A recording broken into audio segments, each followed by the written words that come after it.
Yo, what's good everyone? This your boy Rob Beasley, always making things easy. Today we got two X and Y Y5 battles for you guys, because the first one's actually not even like 2 minutes. So I just thought, just for today, just for you guys, I'm gonna throw in another battle. And I'm sorry about the sound issue on my last video. I forgot to turn the background music down. Fuck! Promise that won't happen again. But anyways, this battle's gonna be against Chad first, so let's get started.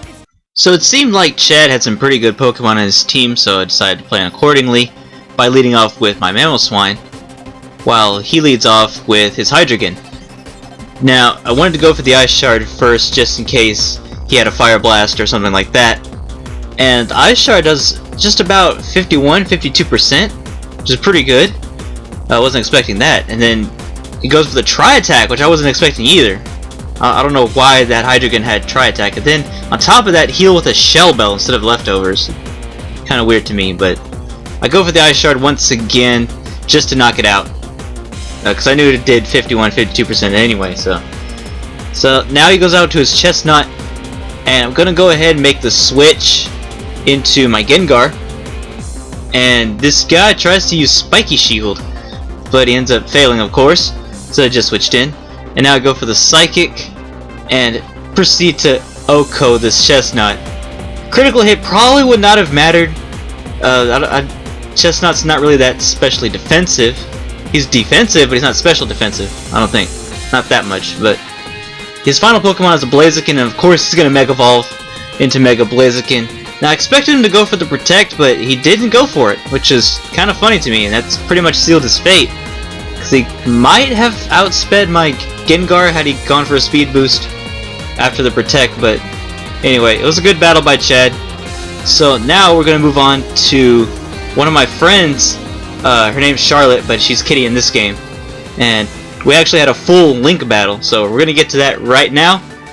I'm going to start things off with my Gyarados, while she'll start things off with Goodra. Now, I wanted to go for the Dragon Dance. I wanted the attack and speed boost. Not necessarily the speed against Goodra, but more so the attack. So I go for it right here. And then she's going to go for a Dragon Pulse. And that's going to do about half to me. Now, I didn't think, because my Gyarados is more specially defensive than defensive, it would do half. But go for the Ice Fang right here. And I wanted to OHKO it, but it just did not happen for me. I was pissed. So now, Goodra's Dragon Pulse knocks me out. So now I'm going to have to go into my Mamoswine, which I did name the capital of Iceland, because it's a unique name. So I go for the Ice Shard right here, just for the sure knockout of Goodra. Now I was thinking, I was doing good right now. I just had one Pokemon knocked out so far. So now she sends out her Lucario, and I make the smart switch right here, or so I thought it was a smart switch, to Salamence, and I'm gonna see how totally wrong I am. But I do get the Intimidate attack drop to Lucario. Then she's gonna Mega Evolve with Lucario, and she's gonna go for an Aura Sphere on my Salamence, which is not gonna do much, to be honest, but it will. I guess it does have an impact later on the next turn, because she ends up going for Dragon Pulse. I did not expect that at all from the Lucario, and it totally surprised me. I don't think the critical hit would have mattered right here, and you're going to see a lot of critical hits in this game that may have mattered, but I'm not too sure about that. So I send out my own Lucario. I go for the Mega Evolution, and I'm thinking I'm going to outspeed this Lucario. That's opposite of me. But no, that does not happen. Her Lucario outspeeds me, proceeds to use Aura Sphere, knocks me the fuck out. I was pissed. I was like, what the hell? I was getting swept out of my ass. So now, my only choice is to go for my Delphox. And it goes for the Shadow Claw, super effective, but it's in the Blaze range, which you know what that means. Blaze, Life Orb, Flamethrower, sit down Lucario. And that's going to be the destiny for most of her Pokemon. Because now she's going to send out her Talonflame. Now I'm going to proceed to use Psychic. A Life Orb powered Psychic is going to knock out the Talonflame. I think the critical hit did matter. it probably would have survived in the red, but I think that the critical hit did matter in the end. So now she has her own Delphox, so she sends that out. I'm going for the Life Orb. Blaze powered flamethrower. Just because I know I'm going to sack it eventually, so I might as well inflict some good amount of damage on her. As she goes for the Psychic, knocking out my Delphox. Now my last Pokemon is a Gengar. It's my Gengar.